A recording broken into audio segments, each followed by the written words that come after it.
سماج ڈوب رہا تھا، سماج برباد ہو رہا تھا، اللہ کے عذاب انتظار کر رہے تھے۔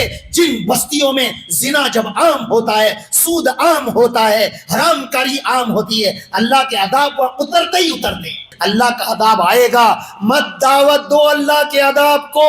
آیا ہے بستیوں میں عذاب، آیا ہے مسلمانوں پر حالات آئے ہیں، ایک ایک دن میں لاکھ لاکھ مسلمانوں کو تحقیق کیا گیا ہے، شہید کیا گیا ہے۔ مولاي صل وسلم دائما ابدا على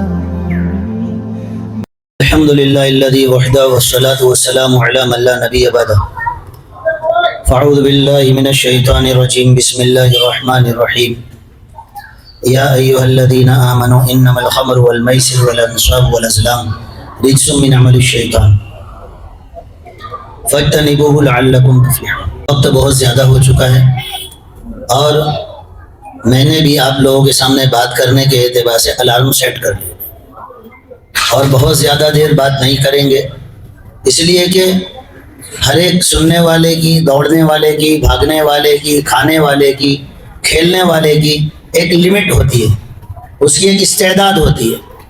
اتنی طاقت، اتنی سکت کے بعد پھر قوت برداشت ختم ہو جاتی ہے۔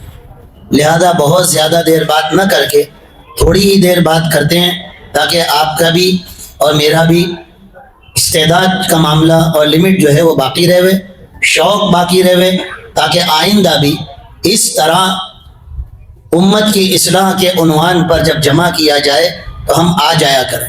خیر، بہت ساری باتیں کرنے کی بہت صاف ستھرے انداز میں یاسین صاحب نے بھی بتائی، مفتی جمیل صاحب نے بھی بتائی، اس میں بھی دونوں حضرات نے السلام علیکم ورحمۃ اللہ وبرکاتہ پر بہت زور ڈالا۔ میں اس کی خالی ایک فضیلت بتا دیتا ہوں کہ بزرگوں سے سنا کہ جو دن بھر میں 20 مرتبہ سلام کرے گا، 20 مرتبہ کسی کو سلام کرے گا روزانہ، اللہ تبارک و تعالیٰ اس کو جنت میں داخلہ عطا فرمائے۔ اب یہ بہت آسان عمل ہے، اس کے ذریعے سے سلامتی آتی ہے اور آپس میں محبتیں بڑھتی ہیں۔ مسلمان کا بھائی ہے، آپس میں اس کے محبت ہونی چاہیے۔ بہرحال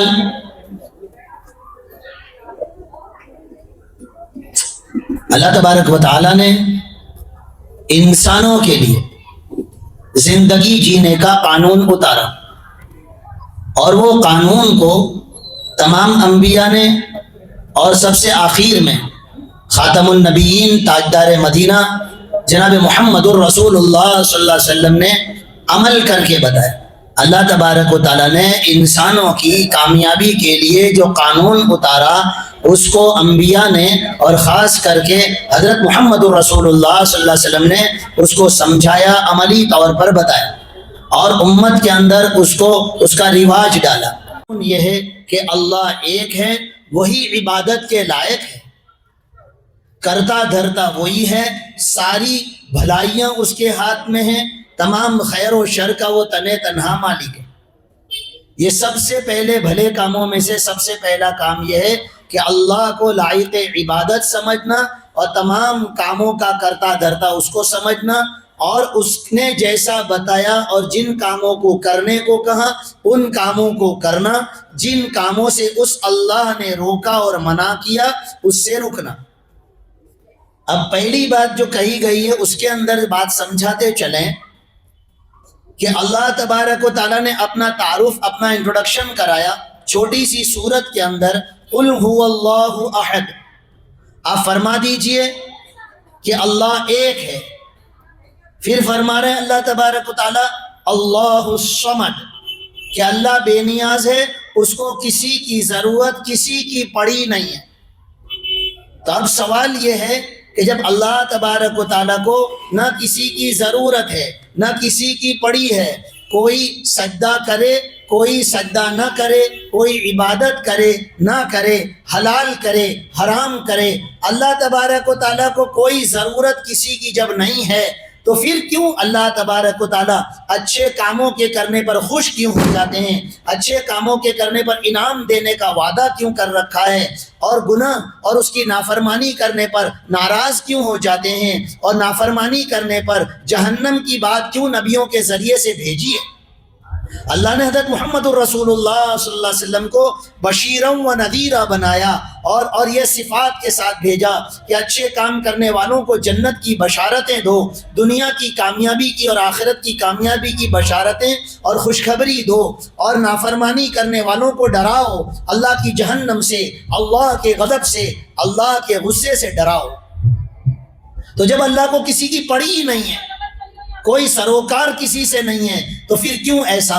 تو سنیے نا، دھیان سے، مائیں بہنیں بھی سنیں، مرد حضرات بھی سنیں، اس لیے کہ قانون اللہ نے، جس نے انسان کو بنایا، جس نے کائنات کو بنایا، جس نے سورج کو ہمارا خادم بنایا، چاند کو ہمارا خادم بنایا، ستاروں کو ہماری خدمت کے لیے رکھا، ہوائیں ہماری خدمت کے لیے چلائی، آسمان سے پانی برسایا، اس اللہ نے ہم انسان کو بنا کر انسانوں کی کامیابی اور ناکامی کے لیے قانون بھیجا۔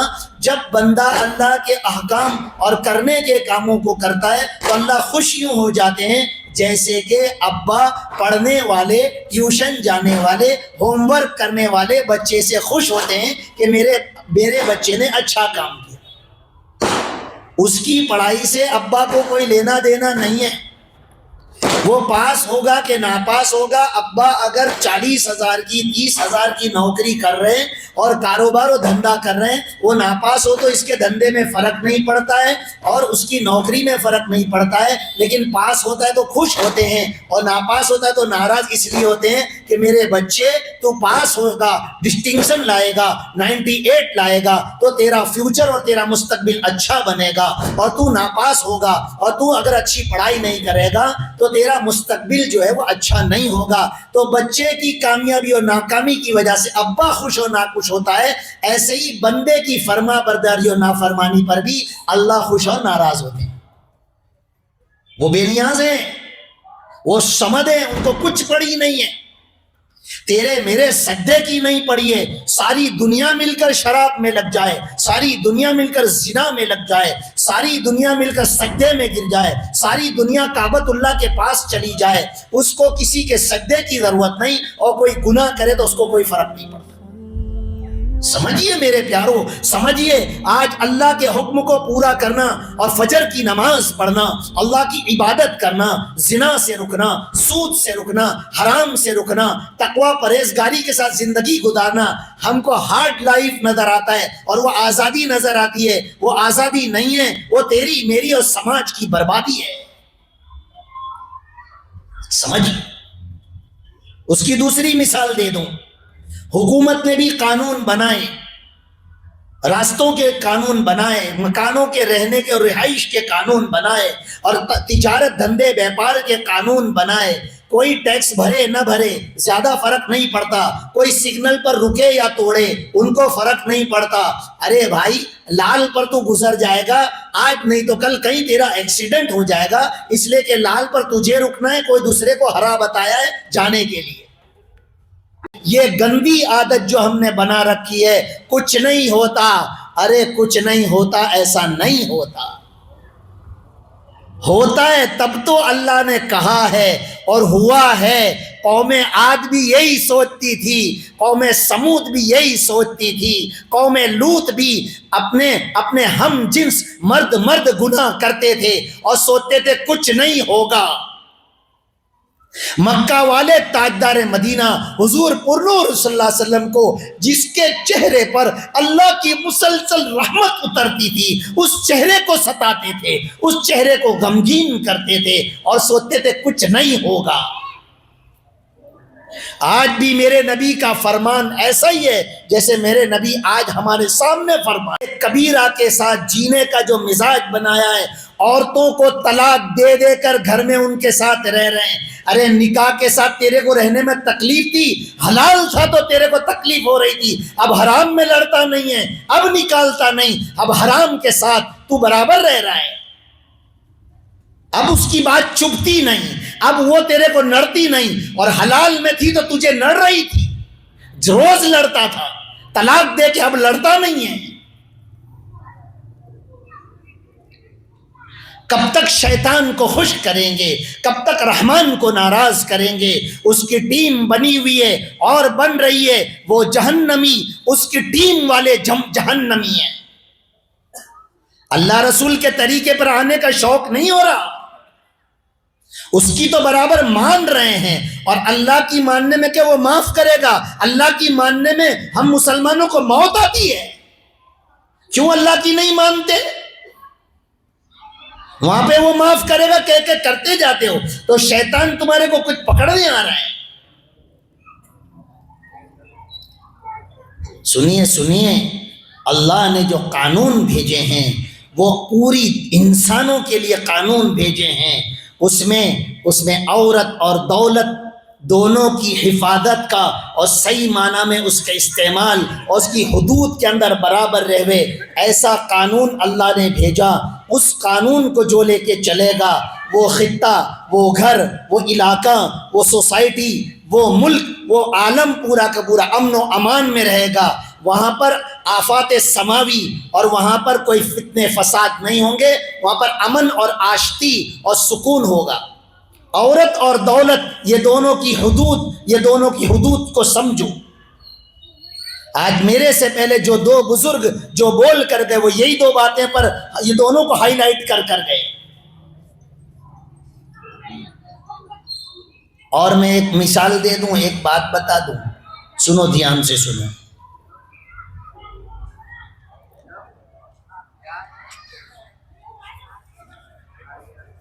لا الہ الا اللہ. اللہ پاک نے دو آنکھیں اس لیے دی ہے کہ ایک آنکھ سے اپنی زندگی کو, اپنے گھر والوں کی زندگی کو دیکھو, اور دوسری آنکھ سے لوگوں کی بھلائیاں دیکھو. ایک آنکھ سے اپنے گھر والوں کی برائی کو دیکھو اور دوسری آنکھ سے لوگوں کی بھلائی دیکھو. ہم دونوں آنکھوں سے لوگوں کی برائی دیکھ رہے ہیں. تو چلو میں ایک مثال دیتا ہوں. اللہ نے جتنے حکم دیے کرنے کے وہ سب اچھے کے برے؟ ارے بولو نا, سب اچھے برابر.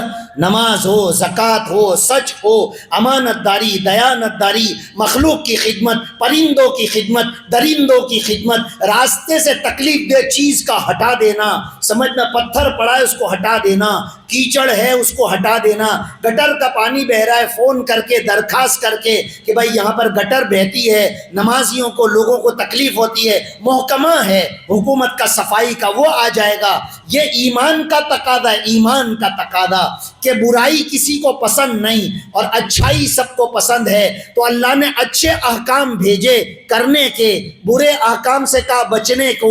کوئی کو مت دیکھو, اپنے آپ کو دیکھو. اگر تو نماز پڑھتا ہے اور نماز تجھے اچھی لگتی ہے تو تیرا مزاج اچھا, کیونکہ وہ حکم اچھا ہے. اور تجھے نماز میں دل نہیں لگتا اور نماز تجھے اچھی نہیں لگتی, تو اپنا فیصلہ کر, تو اچھا کہ تو گندا.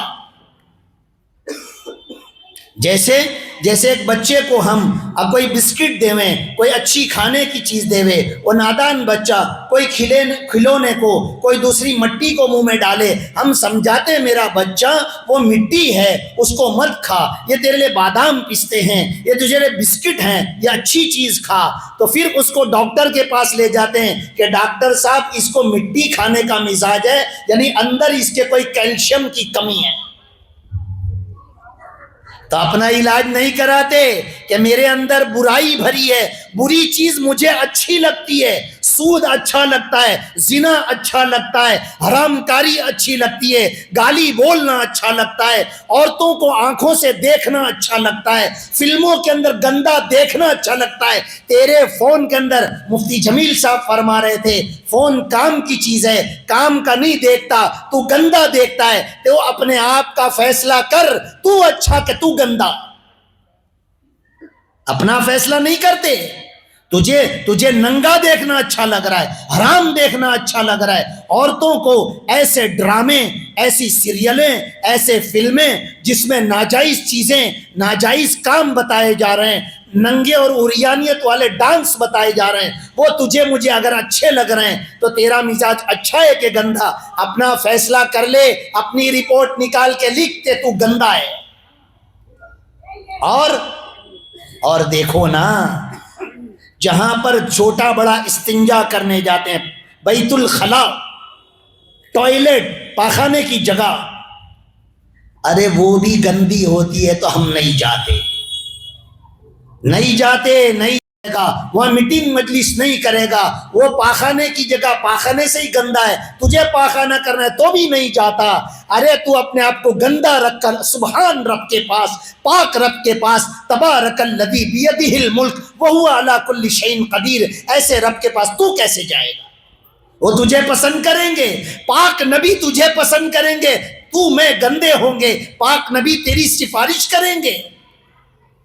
میں تو گندا بیت الخلا نہیں پسند کرتے، ہم گندا دل لے کے جائیں گے نبی کے پاس، نبی ہمیں پسند کریں گے۔ ارے آنے سے پہلے فرشتے بھگائیں گے، وہ پاک نبی ہے، نکل یہاں سے، تو جائی مت۔ حوض کوثر سے بھگایا جائے گا، میدان محشر سے بھگایا جائے گا۔ نہیں بدلیں گے زندگی، مرنا نہیں ہے، آخرت یاد نہیں ہے، کیا جنت ڈھکوسلا ہے؟ یہ کوئی دنیا کے اور کسی کے وعدے نہیں، یہ وہ تاجدار مدینہ حضور پنر صلی اللہ علیہ وسلم کی کلام اور بات ہے جو آنکھوں سے جنت اور جہنم کو دیکھ ٹری۔ طارق بن زیاد کی اٹھاؤ، سلطنت عثمانیہ کی اٹھاؤ، خلافت اموی کی اٹھاؤ، خلافت عباسیہ کی اٹھاؤ، الگ الگ علاقوں میں، یہ ہمارے ملک میں محمد بن قاسم کی تاریخ کو اٹھاؤ، مغلیہ سلطنت کی تاریخ کو اٹھاؤ، کوئی ایک اٹھتا ہے، کوئی قبیلے والا اٹھتا ہے، کوئی تنے تنہا ملکوں میں چلا جاتا ہے اور کشتیوں کو جلا کر کہ یا تو کامیاب ہوں گے یا شہید ہو جائیں گے۔ ناکامی کا لیبل ہم لگا کر جینا نہیں چاہتے۔ ملکوں کو فتح کیا تنے تنہا ایک ایک آدمی کی ہمتوں پر۔ ہم اپنی تاریخ اس زمانے میں لکھنا نہیں چاہتے، ہمارے بعد والے کیا کہیں گے؟ علماء موجود تھے، ذمہ دار موجود تھے، کماتے تو خوب عقل مندی تھے، سماج ڈوب رہا تھا، سماج برباد ہو رہا تھا، اللہ کے عذاب انتظار کر رہے تھے۔ جن بستیوں میں زنا جب عام ہوتا ہے، سود عام ہوتا ہے، حرام کاری عام ہوتی ہے، اللہ کے عذاب اترتے ہی اترتے ہیں۔ اور کیوں نہیں اتریں گے؟ جس مکان دھابا بھرا جا رہا ہو اس کے ٹیکے ہٹا لو، وہ دھابا گرے گا ہی گرے گا۔ پختہ مکانوں کے پیلر گرا دو، مکان گرے گا ہی گرے گا۔ تو وہ عذاب جو رکے ہوئے ہیں وہ نیکی کے پیلر پر ہیں۔ تو میں گناہ کریں گے، حرام کاری کریں گے، وہ نیکی کے پیلر ہٹ جائیں گے، اللہ کا عذاب آئے گا۔ مت دعوت دو اللہ کے عذاب کو۔ آیا ہے بستیوں میں عذاب، آیا ہے مسلمانوں پر حالات آئے ہیں، ایک ایک دن میں لاکھ لاکھ مسلمانوں کو تہدید کیا گیا ہے، شہید کیا گیا ہے۔ حالات بدلتے دل نہیں ہوتے اور دیر نہیں ہوتی ہے۔ کبھی تم نے، میں نے سوچا نہیں تھا کہ مسجدیں اس طرح بند ہو جائے کہ نماز کو جانا چاہیں تو نہیں جا سکتے۔ آنکھوں نے دیکھا تو اللہ کے عذاب کو آنکھوں سے دیکھنا چاہتے ہیں کیا؟ دیکھو یہ بہت اچھی فکر ہوئی ہے۔ ہر ایک ذمہ دار ہے اپنے گھر کا، اپنے محلے کا، اپنے علاقے کا۔ خاتم النبیین تاجدار مدینہ رحمت للعالمین کے ہم امتی ہیں، ہم پر عالمی ذمہ داری ہے، عالمی ذمہ داری۔ خالی کھا کما کے مرنے کے پلان چھوڑ دو۔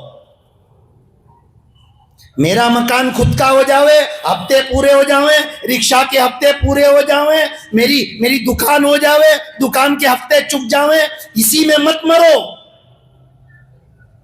جو نبی عرش مولا پر امت کو نہ بھولاؤ۔ معلوم ہے حج نیچے، زکوٰۃ نیچے، سارے احکام اللہ نے روزے، تمام احکام اللہ نے زمین پر وحی کے ذریعے سے نبی پر اتارے۔ نماز اللہ نے آسمانوں پر دی، آسمانوں پر۔ اللہ کا قرب ہوا رسول اللہ صلی اللہ علیہ وسلم کو عرش مولا پر 70,000 نور کے پردوں سے باہر جا کر میرے نبی جب اللہ کے سامنے ثم دنا فتدلا فکان قاب قوسین او ادنا، قرآن جس کو کہہ رہا ہے اللہ نے نماز وہاں کیوں دی ہے کہ میرے نبی کو عرش مولا پر امت یاد آئی۔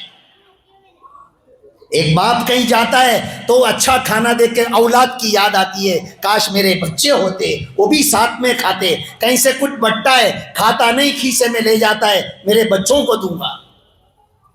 نکاح میں کاجو کی تھیلی بٹتی ہے کھیسے میں رکھتا ہے، میری بچی کو دوں گا۔ وہ نبی عرش پر ہمیں نہ بھولاؤ، اس نبی کو ہم بھولے، اس پر درود پڑھنا بھولے، اس کی سنتیں بھولے، اس کی آنکھوں کی ٹھنڈک نماز کو بھولے۔ مسلمان جھوٹا نہیں ہوتا، مسلمان نے سچ بولنا چھوڑ دیا۔ کیا کیا زندگی گزار رہے ہیں۔ دیکھو میرے پیارو، جتنی آخرت یاد ہوگی اتنے نیک اعمال ہوں گے اور اتنے گناہ سے بچ سکیں گے، اتنے ہمارے گندے اعمال سے ہم رک سکیں گے۔ آخرت کو سوچو، ضرور بھی ضرور یہ دنیا ختم ہونے والی ہے، قیامت آنے والی ہے، اللہ کا آمنا سامنا ہوگا، میدان محشر میں اللہ جمع کرے گا، مردوں کو عورتوں کو برہنہ ننگا اللہ کھڑا کرے گا جیسے پیدا ہوئے تھے۔ امی جان عائشہ نے پوچھا، یا رسول اللہ کیا شرم نہیں آئے گی؟ عائشہ، ایسی حالت ہوگی سب کی، ایسی گھبراہٹ ہوگی، کوئی کسی کی طرف دیکھے گا نہیں۔ یہ سب پر میں ایمان لاتا ہوں، یہ سب پر آپ ایمان لاتے ہیں تو یقین کر کے اس کو آنکھوں کے سامنے ایسا مانیں اور اپنی زندگیوں کو بدلے۔ گالی بولنا اور گندے کاموں کو کرنا، ہم توبہ کریں، کھلے آسمان گناہ کیے، کھلے آسمان اللہ سے معافی مانگیں گے۔ کوئی گناہ کر کے سکھی نہیں ہو جاتا ہے، نہیں سکھی ہوتا ہے۔ دلوں کے اندر اطمینان تو اللہ کے احکام کے پورا کرنے سے آتا ہے، اور دلوں کے اندر آگ لگتی ہے اللہ کو ناراض کرنے سے، اس کے حکموں کو توڑنے سے، فجر کی نماز کو چھوڑنے سے۔ مسجدیں بنائی گئی عبادت کے لیے، مرد وہاں نہیں جاتا، آفیسوں پہ ٹانٹیے توڑتے جاتا ہے، قریب میں اللہ کو سجدہ کرنے نہیں جاتا۔ خدا کو بھول گئے لوگ، فکر روزی میں رزق کا خیال ہے، رزاق کا خیال نہیں کہ وہ مجھے روزی دینے والا ہے۔ ابھی اس کا اگر فیصلہ چل جائے اور وہاں سے نوکری سے بھگا دے، پھر بولے گا HM کرتے ہیں۔ ارے تو تیرا سجدہ نہیں کرتا، وہ نہیں دیکھتا کہ فیصلہ میرے رب کا اترتا ہے۔ کسی کے پاس کوئی طاقت نہیں، سارے فیصلے میرے اللہ کے اترتے ہیں۔ کسی کے ہاتھ میں کچھ ہوتا ہم روئے زمین پر نہ ہوتے۔ لہذا ماؤں بہنوں سے بھی درخواست ہے، مرد حضرات سے بھی درخواست ہے کہ جب ہمارے سامنے نبی خاتم النبیین حضور پرنور صلی اللہ علیہ وسلم دنیا سے تشریف لے گئے، ہم سب کو ذمہ داری دے کر گئے، لہذا کھانے کمانے کے ساتھ، اپنی گھر گرہستی چلانے کے ساتھ، اس سماج معاشرے اور دین کی ڈوبتی نیا کو پار لگانے، اس کو چپو لگانے، اس کو ہلے سے لگانے کے لیے ہم سب کے ہاتھ کی ضرورت ہے۔ خالی مولوی صاحب لوگوں کو مت سونپو، ہم سب کو ضرورت ہے۔ بہت بڑی کشتی ہے یہ، 2 کے 3 کے چلانے سے نہیں چلے گی۔ لہذا دلوں میں عزائم اور ارادے کریں، اور یہ تو بہت کم تعلقات ہیں، ان کو سمجھاویں، ان کو بتاویں کہاں کیا ہوتا ہے۔ آپس میں تو سب کو خبر ہوتی ہے کیا کس کی بیٹی، کیا کس طرح کی زندگی، کیسے گھر گزر ہو رہا ہے، ان کو سمجھا سکتے ہیں۔ کہیں آنکھ آڑے کان کرنے کی ضرورت نہیں ہے، ورنہ اللہ کی طرف سے انڈیویجل بھی پکڑ آ سکتی ہے کہ تو سمجھا سکتا تھا، تیری بات خاندان میں مانی جاتی ہے، تیری بات محلے میں وزن سے سنی جاتی ہے، اور تو آنکھ آڑے کان کر کے میں بھلا میرا فلیٹ بھلا، میں بھلا میرا گھر بھلا، نہیں۔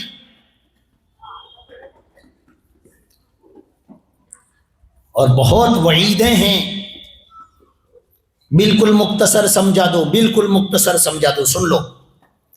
درمیان میں پہلے ایک بات کہوں، صحابہ جو زمانے جاہلیت میں زندگی گزار رہے تھے تو شراب، زنا، سود، جوا، پانسے کے تیر، بتوں کی پرستش، یہ سب کرتے تھے۔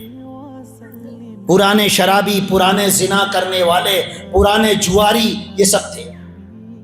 کوئی 15 سال میں، 20 سال میں، 25 سال میں، 18 سال میں، 11 سال میں ایمان لائے۔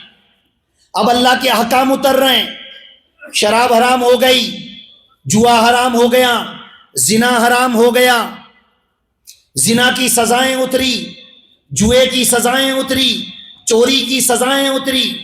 تو میں کہہ رہا ہوں کہ وہ تو عادی تھے اور حکم آیا تو چھوڑا، ہم تو حکم آنے کے بعد ہوش سنبھالا اور پکڑ رہے ہیں۔ مسلمان پہلے پیدائشی جواری نہیں تھا، سمجھ پڑی چلو مفت میں جلدی سے مالدار ہو جاؤں، یہ بولے شراب پی رہا ہوں اس کے لیے، گھر گرہستی آگ لگی ہوئی ہے، ابھی یہاں بیٹھا ہوں، فیملی کے فون آ رہے ہیں، میاں بیوی کے فون آ رہے ہیں کہ یہ تکلیف ہے وہ تکلیف ہے۔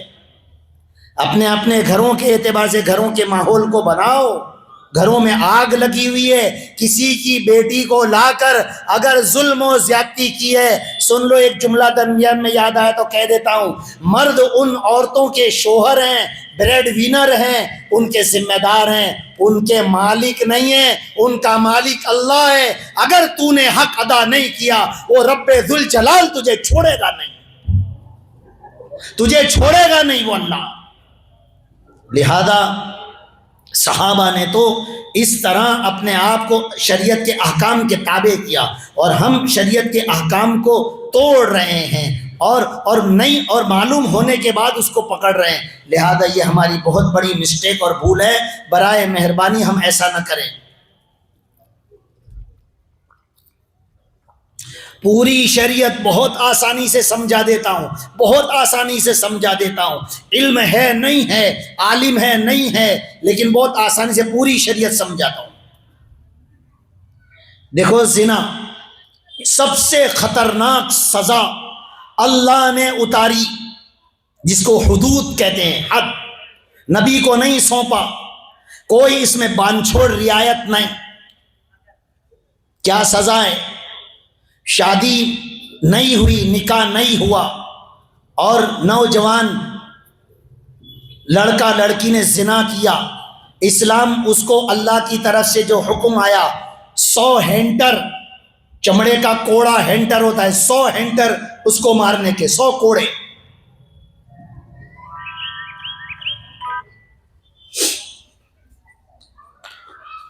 شادی شدہ مرد یا عورت زنا کرے، اللہ نے یہ حکم اتارا حبیب کبریا تاجدار مدینہ حضور پر نور صلی اللہ علیہ وسلم پر، ان کو زمین کے اندر، مرد ہے تو سینے تک، عورت ہے تو گندے اور گردن تک، زمین میں کھڈا کھود کے اس کو دفن کرو، اس طرح اس کا سینہ اور اس کا منہ باہر رہے، پھر لوگ آس پاس پتھر لے کے کھڑے ہو جائیں، پتھر مار مار کے اس کو مار ڈالو۔ یہ سماج میں رہنے کے لائق نہیں۔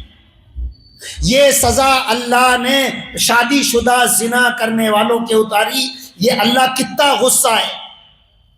چوری کرنے والے کا ہاتھ کاٹ ڈالو، کوئی کسی پر تہمت لگاوے، غلط تہمت ہے، اس کے لیے کوڑے کی سزا، اور شراب پینے والے کے لیے بھی ہینٹر اور کوڑے کی سزا۔